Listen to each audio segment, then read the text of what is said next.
Students हमारा next generation है fifth generation. Now we discuss about the fifth generation. Students the time period of the fifth generation is 1985 to present. यानी कि 1985 से शुरू हुई fifth generation, 84 के बाद 85 और अभी तक के ये जनरेशन चल रही है. ठीक है, तो इसको हम अब जब प्रेजेंट टाइम में ये जनरेशन चल रही है तो हम इसकी जितनी भी डिटेल्स हैं वो इसकी कैरेक्टरिस्टिक्स से हम ब्रीफली डिस्क्राइब कर सकते हैं. तो देखिए, फर्स्ट कैरेक्टरिस्टिक्स है characteristics of the fifth generation. The first is emergence of super computers. Fifth generation में सबसे पहले क्या हुआ कि सुपर कंप्यूटर्स का इमर्जेंस यानी कि उत्पत्ति हो गई. फिर सेकेंड है support for artificial intelligence, expert systems, voice recognitions, biometric etc. और इस जनरेशन में जो आर्टिफिशियल इंटेलिजेंस कंप्यूटर्स में आ गई थी का सपोर्ट हो गया था और एक्सपर्ट सिस्टम्स आ गए थे. एक्सपर्ट यानी कि बिल्कुल एक्यूरेट वर्किंग करने वाले सिस्टम, कुशल सिस्टम जो थे वो आ गए. और वॉइस रिकॉग्निशन यानी कि आवाज़ को भी पहचानने लगे थे कंप्यूटर.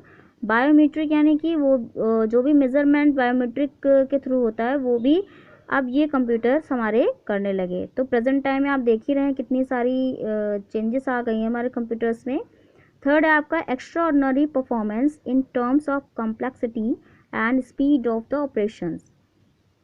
एक्स्ट्राऑर्डिनरी परफॉर्मेंस यानी कि और अधिक, एक्स्ट्राऑर्डिनरी यानी सामान्य से भी ज़्यादा परफॉर्मेंस हो टर्म्स में आ गई. टर्म्स ऑफ कॉम्प्लेक्सिटी यानी कि कॉम्प्लेक्सिटी क्या है, हर एक चीज़ को मिश्रित रूप में या गंभीरता से यूज़ किया जाने लगा फिफ्थ जनरेशन के कंप्यूटर्स में.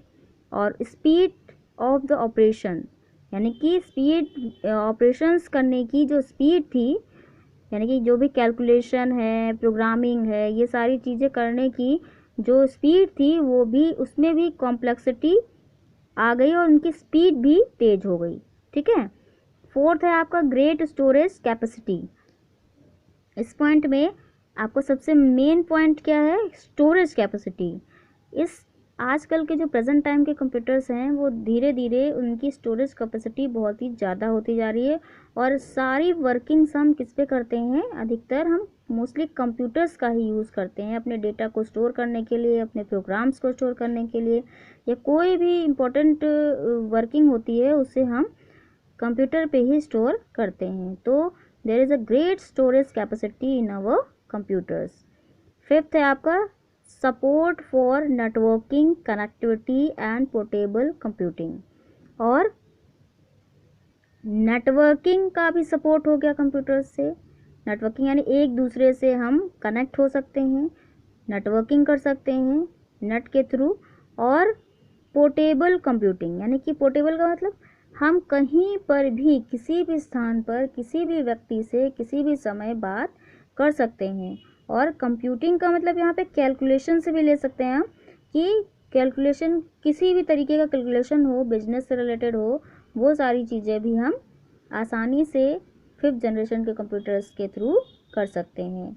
तो स्टूडेंट्स आप प्रेजेंट टाइम में भी देख रहे हैं कि कितनी इम्पोर्टेंस है कंप्यूटर्स की, और बिना कंप्यूटर्स के कोई भी वर्क नहीं हो रहा है. ठीक है. तो स्टूडेंट्स ये आपकी generations of the computer finish हो गई है और हमारा नेक्स्ट टॉपिक होगा एवोल्यूशन ऑफ द कंप्यूटर. तो वो नेक्स्ट वीडियो में हम डिस्कस करेंगे. आई होप कि आपको ये समझ में आ गया होगा. If you have any queries so you can ask me in the class and we will discuss about your queries and I will explain your all queries. Okay students.